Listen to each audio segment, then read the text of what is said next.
नमस्कार दर्शक बंधु मु जीवन स्वागत करुच्ची मोर आज आउ गए नुआ भिडियो रे। तो दर्शक बंधु आज आम जाना कि आम जो सोसाइटी सब धान माने दौरान आपण मैंने तो ये धान बर्तमान टोकन लिस्ट आसी ना कौन कौन प्रोब्लेम हो कौन कारण धान लिस्ट तुमसे आसूना तापर धान बर्तमान जो मैंने नौ मिलर्स मैंने क्विंटाल पिछा पाखापाखि 7 ରୁ 8 किलो काटुन से कटनी छटनी हो तो से विषय टोटाल डिटेल्स भाव में आप जनवा जहाँकि गोटे गोटे बहुत अपडेट मो पाखे अच्छी एटा आपको जनइबी ता पूर्व जब आप भिडियो नुआ अच्छा तो भिडियो को लाइक कर चैनल टी सब्सक्राइब करने जमा भी भूलुनी। तो दर्शक बंधु आप जानते कि बर्तमान धान बिक्री करने जहाँकि आमर सोसाइटी समस्ते प्राय धान अलरेडी दे सारे अनेक लोक टोकन आसी सारी अलग अनेक लोक टोकन कैंसल हो जाऊँगी। ठीक अच्छे तो ये कैंसल हो जाऊँगी धान आमर काटुंट टोकन गोटे क्विंटाल पिछा पाखापाखि 7 ରୁ 8 किलो धान कटनी छटनी हो तो यार मूल कारण कौन एवं कौन कौन कौन एमती सब हो तो आम से विषय अपडेट पे जो मुझे जनइबी आप गोटे सूचना मो अच्छी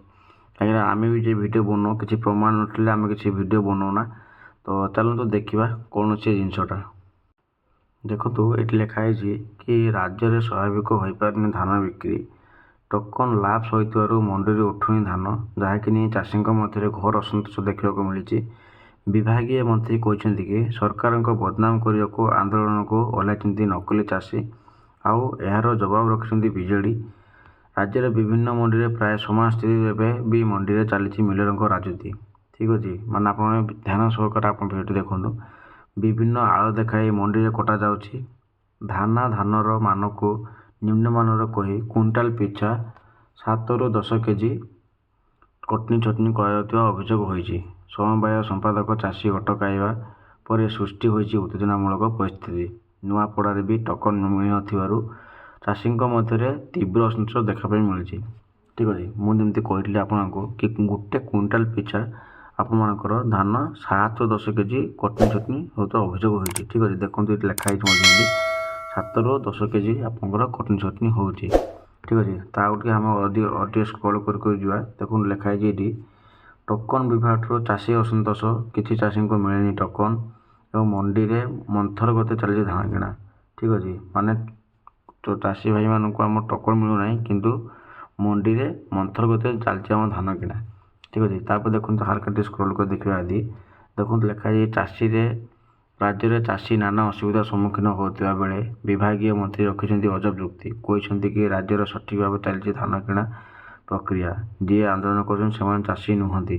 सरकार को बदनाम करपरी कहुच्छी मिलर पाखे जगह नथिबार किसी स्थान में धान किणा प्रक्रिया टिके धीरे हो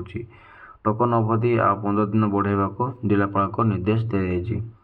ठीक अच्छे माने यहाँ आप जो टोकन जो था जो मैंने पाई टोकन अवधि करने 15 दिन आहरी रखाई जिलापाल को चाषी कराई। ठीक अच्छे आउ देख लिखाई सेपटे लिखाई प्रकृत चाषी किए वो फेक चाषी किए तार तालिका जरूरी करने को दाबी कर बीजेडी एठारे प्रश्न उठी कहीं व्यवस्थित हो पारनी मंडी व्यवस्था चाषी समस्या को कहीं अणदेखा कटनी छटनी किए देछि अनुमति। ठीक अच्छे तो यहाँ गोटे बहुत बड़ा अपडेट था जोटा कि आम आपको जनईदे तो भिडियो भल लगे तो भिडियो को लाइक कर चैनल टी सब्सक्राइब करने जमा भी भूल।